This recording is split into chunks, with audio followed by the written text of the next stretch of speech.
आप क्या लेना पसंद करेंगे, खुशी या गम? जानिए बुद्ध से जुड़ी ये कहानी। महात्मा बुद्ध के उपदेश, विचार व कहानियों से जीवन में सकारात्मक बदलाव आते हैं। बुद्ध कहते हैं कि बुद्ध बनने के लिए मेरे विचारों को सुनो और अपने जरूरत के अनुसार रूपांतरित कर अनुसरण करो। महात्मा गौतम बुद्ध को बौद्ध धर्म का संस्थापक कहा जाता है। उन्होंने वर्षों बोध गया के बोधि वृक्ष के नीचे बैठकर तपस्या की और इसके बाद उन्हें दिव्य ज्ञान की प्राप्ति हुई। बुद्ध ने अपने विचारों और उपदेशों से पूरे संसार को शांति और अहिंसा का मार्ग दिखाया। इसलिए कहा जाता है कि बुद्ध के विचार आपका जीवन बदल सकते हैं। बुद्ध की आज की अमृतवाणी में आपको बताएंगे गौतम बुद्ध से जुड़ी एक ऐसी कहानी के बारे में जिससे आपके जीवन में खुशियां ही खुशियां रहेंगी। क्योंकि बुद्ध का मानना है कि ये पूरी तरह से आप पर ही निर्भर करता है कि आप खुशी या गम क्या लेना पसंद करते हैं। आप क्या लेना पसंद करेंगे, उदासी या मुस्कान? एक बार बुद्ध एक गांव से गुजर रहे थे, लेकिन उस गांव में लोगों के बीच गौतम बुद्ध को लेकर गलत धारणा थी, जिस कारण वो बुद्ध को अपना दुश्मन मानते थे। जब उस गांव में बुद्ध आए तो गांव वाले उन्हें बहुत भला बुरा कहने लगे और बदुआएं देने लगे।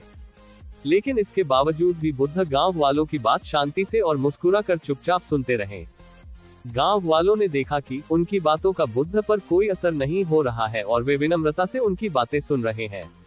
गांव वाले जब बोलते बोलते थक गए तो आखिर में बुद्ध ने कहा कि यदि आप सभी की बातें समाप्त हो गई हो तो मैं अब प्रस्थान करूं। बुद्ध की बात सुनकर गांव वाले हैरान रह गए। लेकिन उस भीड़ में एक व्यक्ति ने बुद्ध से कहा कि हमने तुम्हारी कोई प्रसन्नता नहीं की है, हम तुम्हें बदुआएं दे रहे हैं, क्या तुम्हें इससे कोई फर्क नहीं पड़ता? बुद्ध मुस्कुराते हुए बोले, जाओ, मैं आपकी गालियां या बद्दुओं को लेता ही नहीं। आपके द्वारा दी गई गालियों से भला मेरा क्या होगा? जब तक कि मैं आपकी गालियों को स्वीकार ही नहीं करता, इसका कोई परिणाम ही नहीं होगा। जानते हैं, कुछ दिन पहले एक व्यक्ति ने मुझे बहुत सारे उपहार दिए, लेकिन मैंने उसे लेने से मना कर दिया। जब मैं लूंगा ही नहीं तो कोई मुझे कैसे दे पाएगा? बुद्ध ने पूछा, बताइए, अगर मैंने उपहार नहीं लिया तो उपहार देने वाले व्यक्ति ने क्या किया होगा? भीड़ में से किसी ने कहा, व्यक्ति ने अपने उपहार को अपने पास रख लिया होगा। बुद्ध ने कहा, मुझे आप सब पर इसलिए दया आती है क्योंकि मैं आपकी इन गालियों को लेने में असमर्थ हूं और आपकी ये गालियां आपके पास ही रह जाएगी। सीख।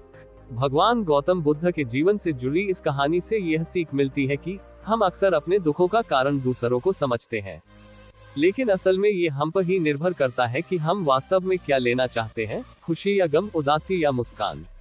यकीन मानिए, ये छोटी सी कहानी जीवन में एक बड़ा बदलाव ला सकती है।